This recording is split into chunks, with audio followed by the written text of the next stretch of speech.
In today's video, we're going to be looking at the great calorie con. Yep, that is right, you have all been lied to. They have repeated to the masses that as long as you count your calories, it does not matter what you eat from a fat loss perspective. But in today's video, we're going to break down exactly why this is not the case. Now on today's agenda, we're going to cover a lot of points. And when you look at some of these ideas from a first glance, they sound pretty complex. However, like I usually do with these videos, I'm going to break everything down in a very simple and concise manner. So, let's break down how gaining fat works. Fundamentally, from a surface level perspective, counting calories is a correct system. All fat is stored energy on our bodies, and excess energy that we consume turns to fat. When you consume less energy than you burn, your body then taps into its own fat and you burn fat. Now this is what every single gym bro will repeat like it's gospel. You'll hear statements like, "It doesn't matter what you eat, bro, if it fits your macros, man."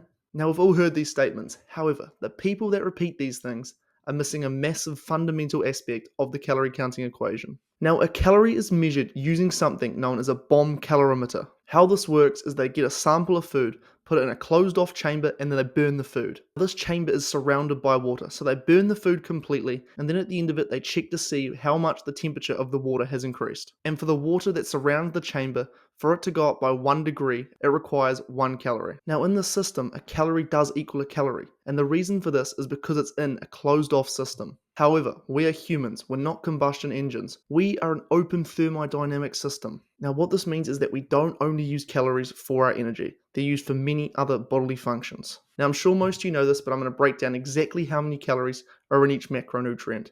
First, we have protein, and for each gram of protein there's 4 calories. The same with carbohydrates. For 1 gram of carbohydrates, there's 4 calories.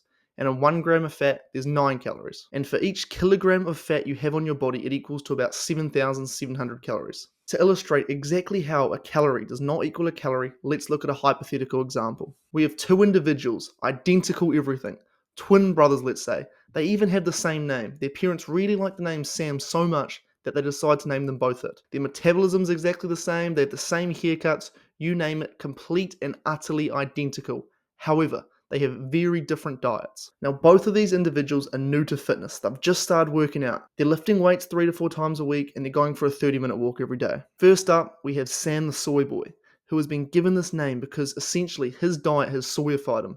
For those of you who don't know, soy contains something known as phytoestrogens, which act as a defense chemical in the plant to stop it from being eaten. Now the thing with phytoestrogens is they have a very similar structure to estrogens. So when you eat them, they mimic estrogen in your body and make you more feminine. So when men consume something like soy, they start to become more feminine. Now the vegans like to argue that allegedly this has been debunked and you need to consume an absurd amount of soy for it to have any effect.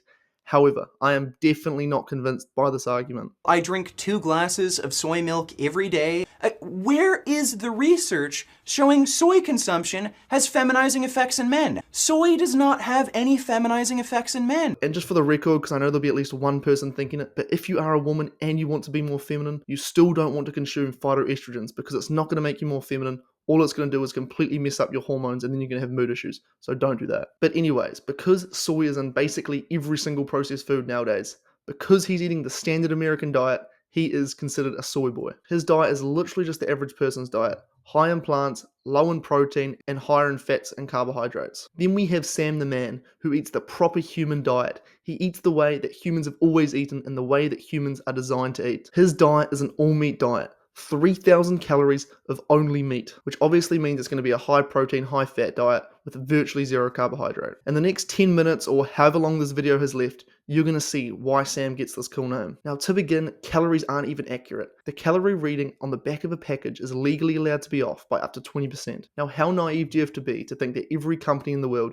isn't going to abuse this, especially considering the fact that they know that all of their customers are becoming more and more calorie conscious. So right out of the gates, Soy Boy Sam isn't eating 3,000 calories. But for the sake of this presentation, let's imagine that all of these food companies are incredibly integrous, and despite the fact that it would give them a significant competitive advantage by lying, that they uphold this integrity. Let's assume that Soy Boy Sam's calories are actually 3,000 just to make things simple. The first thing we're going to consider, which is nice and straightforward, is the thermic effect of food. Put simply, it's the amount of energy it takes for your body to digest, absorb, and metabolize the food you eat. For protein, this is about 20 to 30% of the calories it contains. For carbohydrates, it's about 5 or 10%, and for fats, it's much lower, down at about 0 to 3%. So already, this affects the calorie equation. Because Sam the man is eating a lot higher protein, a lot more of the calories he consumes are literally just used due to this thermic effect. Now, over the course of the year, these calories are going to add up massively. Now, let's look at something known as DIAS scores. Now, DIAS stands for Digestible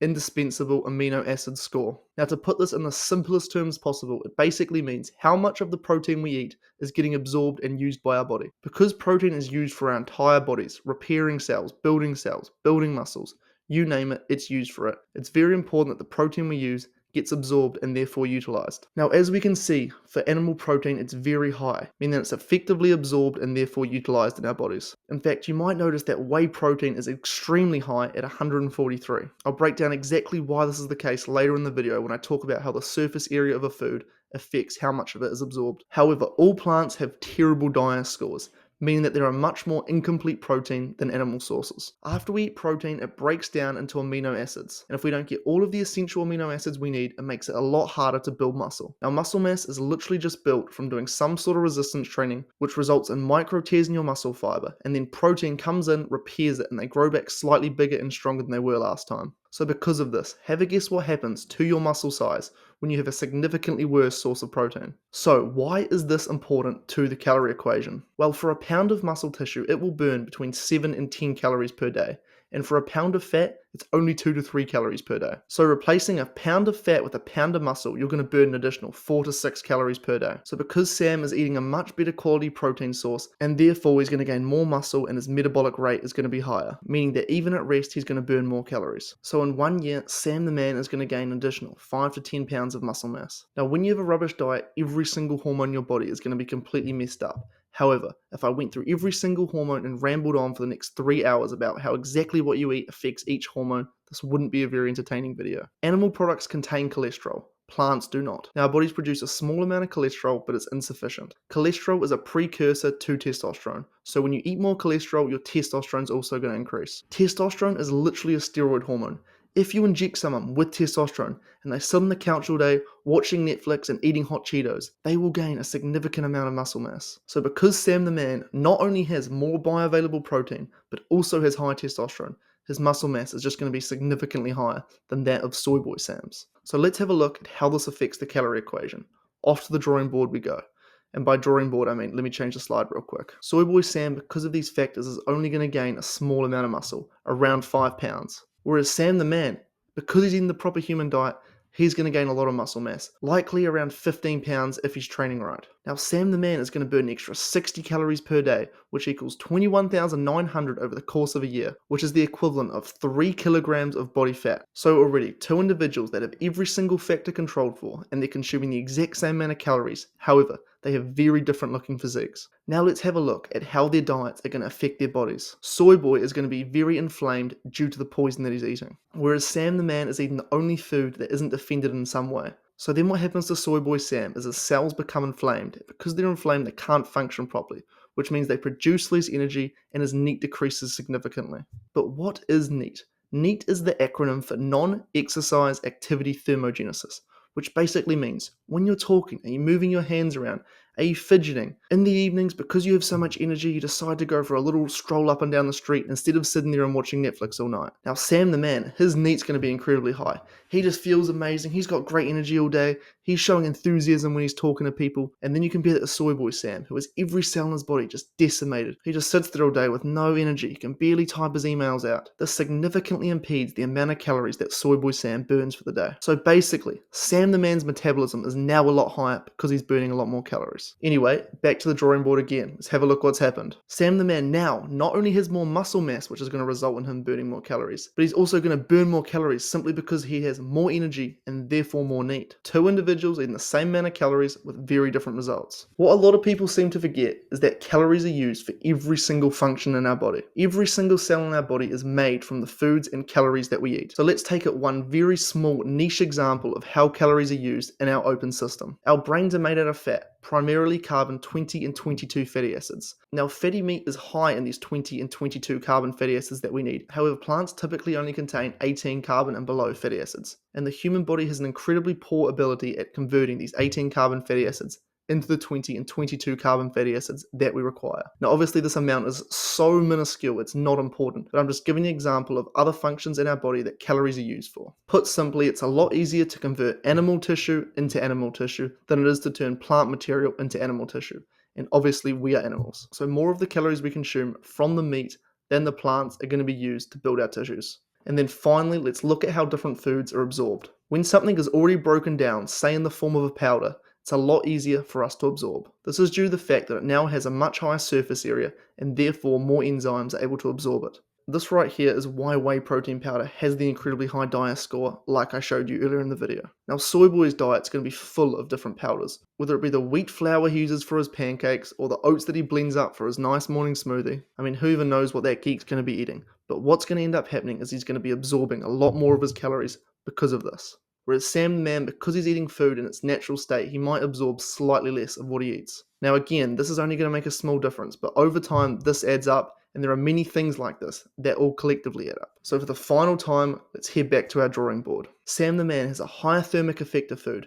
More of what he eats is going to be used for bodily functions. His metabolism's higher because his cells aren't inflamed. He's got more muscle mass, which is further going to increase his metabolism. And then you look at Soy Boy Sam, who's literally just worse in every single one of these metrics. Two individuals eating the exact same amount of calories, and despite this, they look completely different. Sam the man, after a year of doing this, is now a specimen. He's the epitome of mankind. And then in complete contrast with Soy Boy Sam, he's just not doing good. He's barely gained any muscle, his metabolism's decreased, he feels terrible, and he can't understand what's gone wrong. He's heard all these fitness influencers talking online about how calories don't matter. And as long as you count your calories, bro, it does not matter what you eat. Yet every time he looks at his brother, he can't help but think to himself, you know what?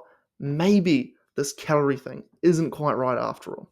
So to summarize everything I've said in this video, if you burn more calories than you consume, you will tap into your body fat and get leaner. However, the fundamental aspect that most people seem to forget is that the type of calories in affects the calories out. Not all calories are equal. If the only thing that mattered were calories, at the end of a time period, two people that have consumed the exact same amount of calories should look identical to one another. It really bugs me every single time I go online and see all these fat loss experts telling people that a calorie is a calorie, when it's just fundamentally not true in every single aspect. It's genuinely hard to fathom at times their lack of logic and critical thinking ability. No hate to any of these guys though, when I was 14 I just got into fitness, I held a very similar belief. Anyway, that wraps up this video. If you enjoyed my content and you want to see more of it, consider subscribing down below. It's completely free and it means you'll see more videos like this. Also, YouTube reckons that you will like this video I made, so if I've got it right, click that button. Thank you guys very much for watching. I'll see you next time.